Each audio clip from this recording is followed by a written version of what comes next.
Panji Pragiwaksono, Mensrea dan 10.000 penonton masih berlanjut sampai hari ini. Habib Rizik buka suara soal Panji Pragiwaksono yang mengkritik pemerintah dalam sebuah acara itu. Panji Pragiwaksono memang kita tahu dia mengkritik luar biasa sekali pemerintah dan bahkan menyebut nama-nama tokoh termasuk kepolisian, Verdi Sambo, kemudian Prabowo Subianto, wakil presiden kita dan lain sebagainya. Dan kritiknya pedas sekali, membuka mata kita, membuka diskusi publik yang lebih cerdas bahwa ini bahan bakar yang luar biasa yang cukup kuat untuk demokrasi kita sebagai obat ya. Dan yang menarik hari ini saya ingin membahas soal Habib Rizik yang memberi komentar terhadap Panji Pragiwaksono. Dia mengatakan bahwa atau bereaksi terhadap Panji Pragiwaksono ini tentang mengkritik pemerintah, kata dia teruskan. Karena Habib Rizik sendiri dia juga mengkritik pemerintah dan pengkritik pemerintah. Setiap apapun yang salah dari pemerintah akan dikritik, akan disuarakan, sebisa mungkin memperbaikinya. Karena itulah kewajiban dari warga negara sebagai warga negara yang baik, yang taat, membayar pajak dan lain sebagainya. Habib Rizik menyebut itu di dalam sebuah pengajian dan reaksinya tidak begitu panjang namun cukup untuk didiskusikan. Habib Rizik mengatakan teruskan, tapi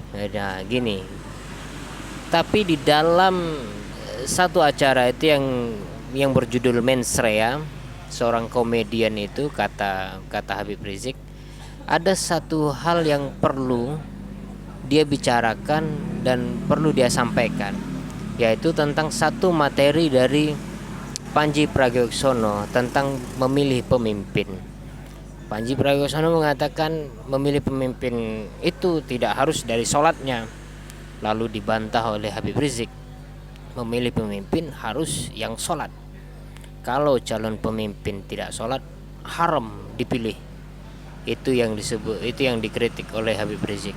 Teruskan mengkritik pemerintah, tapi jangan menghina agama.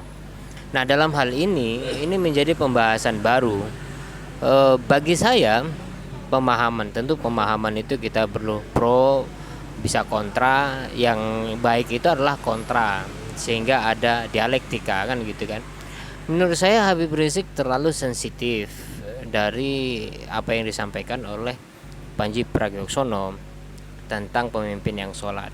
Panji Pragiwaksono tentu tidak mengerti, dan walaupun dia mengerti soal ajaran agama, tentu dia juga tidak sedalam pemahaman Habib Rizik tentang agama, terkait juga bagaimana pemilih pemimpin yang diatur di dalam Al-Quran, memilih pemimpin yang Islam dan sebagainya. Problemnya adalah kalau pemimpin Islam tapi goblok dan dia sholat, itu bagaimana kan gitu. Kita juga bukan sedang memilih pemimpin sholat, tapi kita sedang memilih pemimpin negara kan gitu kan. Oleh karena itu ada ahli di dalam politik, ada seseorang ahli dalam kitab, dalam agama kan gitu ya. Tidak semua nabi kemudian menjadi pemimpin di dalam pemerintahan. Tidak semua nabi. Ada nabi yang miskin, ada yang kaya tapi tidak menjadi pemimpin dalam pemerintahan. Ada juga nabi yang berjalan diusir atau dibuang oleh keluarganya, kemudian menjadi budak, lalu dia survive menjadi bendahara, menjadi gubernur, sebatas menjadi gubernur. Ada juga nabi yang menjadi raja, ada juga nabi yang membuka sebuah negara dan sebagainya. Tapi tidak semua nabi menjadi pemimpin, padahal nabi adalah sosok yang terbaik untuk kita anut kan begitu ya. Artinya begini, bahwa tidak semua orang sholat bisa memimpin negara. Jadi saya setuju kalau pemahaman Panji Pragiwaksono seperti itu. Dan apalagi negara yang dia pimpin bukan soal sholat gitu, bukan soal agama gitu kan, tapi ajaran-ajaran agama yang kemudian disusupkan di dalam pemerintahan, itu adalah persoalan nilai baik dan buruk dan lain sebagainya, dan itu akan diintegrasikan lagi dengan kebudayaan, etika, kebiasaan dan lain sebagainya. Jadi menurut saya materi Panji Pragiwaksono tentang tidak memilih pemimpin yang sholat dalam pengertian ini bukan menafikan jangan pilih Islam, enggak, dia tidak menyuruh kita, dia hanya ingin menyampaikan bahwa ukuran memilih pemimpin itu harus rasional. Apakah benar setiap orang yang sholat kemudian dijauhkan dari perbuatan mungkar? Kita survei saja 80% umat Islam di Indonesia, apakah semuanya sholat? Oke, sebagian besar sholat. Apakah setelah sebagian besar itu sholat memiliki perubahan yang signifikan terhadap sosial? Justru yang kita lihat adalah banyak sekali dari orang-orang yang sholat sangat egois, sangat eksklusif dan lain sebagainya. Jadi tidak ngaruh gitu kan. Kalau dikatakan bahwa itu sholatnya tidak benar, terus ukuran sholat yang benar yang mana, kan gitu. Kalau kita mencari orang yang sempurna di sholatnya, maka kita tidak akan pernah mendapatkan pemimpin juga. Jadi menurut saya, walaupun Habib Rizik tidak mengatakan kita melaporkan atau sebagai, dia tidak menyebutkan itu, tapi dia telah terlanjur mengatakan Panji Pragiwaksono menghina ajaran agama. Menurut saya tidak. Panji Pragiwaksono tidak sedang menghina ajaran agama. Sholat memang ajaran agama, tapi memilih pemimpin juga ada di dalam ajaran agama. Tapi yang dimaksud oleh Panji Pragiwaksono, dia kritik terhadap orang-orang yang sholat, tapi sholatnya nggak jelas. Saya rasa sangat relate sekali apa yang dikatakan oleh Panji Pragiwaksono. Ya, pemimpin itu harus yang rasional gitu.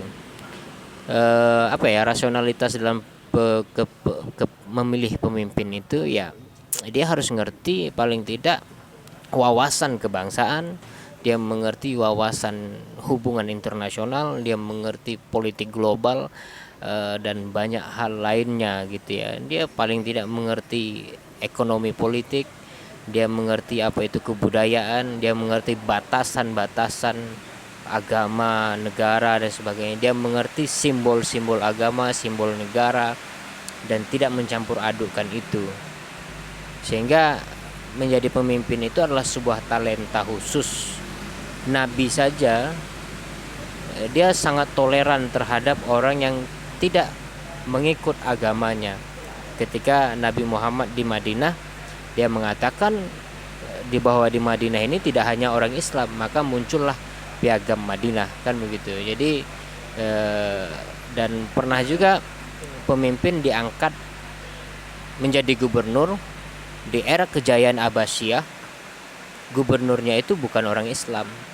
Jadi fleksibel sekali. Ini bukan soal menghina agama, ini soal sensitivitas saja. Soal kita itu tidak terbiasa berdialektika. Barangkali itu yang bisa saya sampaikan. Terima kasih.